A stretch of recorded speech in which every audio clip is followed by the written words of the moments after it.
ಬಿಜಾಪುರ ಜಿಲ್ಲೆ ಚಡಚಣ ತಾಲೂಕಿನ ಮನಕಳಿ ಗ್ರಾಮದಲ್ಲಿ ಚಿರತೆಯೊಂದು ಬೆಳಗ್ಗೆ ಕಾಣಿಸಿಕೊಂಡಿತ್ತು. ಚಿರತೆ ಕಾಣಿಸಿಕೊಂಡ ನಂತರ ರೈತರು ಭಯ ರೀತಿಯಲ್ಲಿ ಇಲ್ಲಿ ವಾಸವಾಗಿದ್ದು ಕಂಡು ಸುತ್ತಮುತ್ತಲ ಗ್ರಾಮಸ್ಥರನ್ನು ದೂರವಾಣಿ ಕರೆ ಮೂಲಕ ಮತ್ತು ಅಧಿಕಾರಿಗಳಿಗೆ ಪೊಲೀಸರಿಗೆ ತಿಳಿ ಹೇಳಿದರು.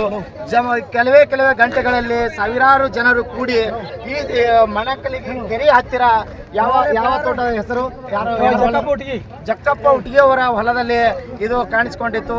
ಇದೆಲ್ಲರೂ ಕೂಡಿ ರೈತರು, ಗೊಲ್ಲರು ಹಾಗೂ ಪೊಲೀಸ್ ಇಲಾಖೆ ಹಾಗೂ ಅರಣ್ಯ ಇಲಾಖೆ ಕೂಡಿಕೊಂಡು ಈ ಚಿರತೆಯನ್ನು ಕಾರ್ಯಾಚರಣೆ ಮಾಡಿ ಹಿಡಿದಿದ್ದಾರೆ. ಅದು ಒಂದು ಸಂತೋಷದ ವಿಷಯ.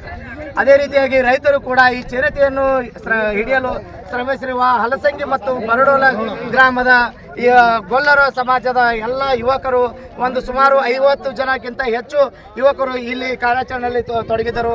ಅವರಿಗೆ ಧನಸಹಾಯ ರೈತರ ಮುಖಂಡರು ಖುಷಿಯಿಂದ ಅವರಿಗೆ ಸಹಾಯಸ್ಥವಾಗಿ ಲೋಣಿ ಮತ್ತು ತದ್ದೆವಾಡಿ ಗ್ರಾಮದ ರೈತ ಮುಖಂಡರು ಮತ್ತು ಮಣಕಲಿಗೆ ಗ್ರಾಮದ ರೈತರು ಕೂಡಿ ಅವರಿಗೆ ಧನ ಸಹಾಯ ನೀಡುತ್ತಿದ್ದಾರೆ. ಅವರು ಗೊಲ್ಲರು ಬಂದು ಆ ಧನ ಸಹಾಯವನ್ನು ಇವರಿಗೆ ಧನ ಸಹಾಯದ ಮೂಲಕ ಹೀಗೆ ಈ ಸಮಾಜದ ಕೆಲಸಕ್ಕೆ ತಾವು ಕೂಡ ಒಂದು ತಮ್ಮದೇ ಆದಂಥ ಸೇವೆಯನ್ನು ಸಲ್ಲಿಸುವುದಕ್ಕಾಗಿ ಅವರಿಗೆ ಇದು ಹಳ್ಳಿ ಸೇವೆ ಅಲ್ಲ, ಇದು ಮಹಾಸೇವೆ. ಈ ರೈತರ ಭಾಗದ ಖುಷಿ ತಂದು ಕೊಟ್ಟಿದ್ದೀರಿ, ನೀವೆಲ್ಲರೂ ಚಿರತೆಯನ್ನು ಹಿಡಿದುಕೊಟ್ಟಿದ್ದೀರಿ ಅಂತೇಳಿ ಅವರಿಗೆ ಧನ ಸಹಾಯ ಮಾಡಿದ್ದಕ್ಕಾಗಿ ಧನ್ಯವಾದವನ್ನು ಅರ್ಪಿಸುತ್ತೇವೆ. ಇಂದು ಜನಶ್ರೀ ನ್ಯೂಸ್ ಸಂಜಯ್ ಕೋಳಿ ಚಡಚಣ.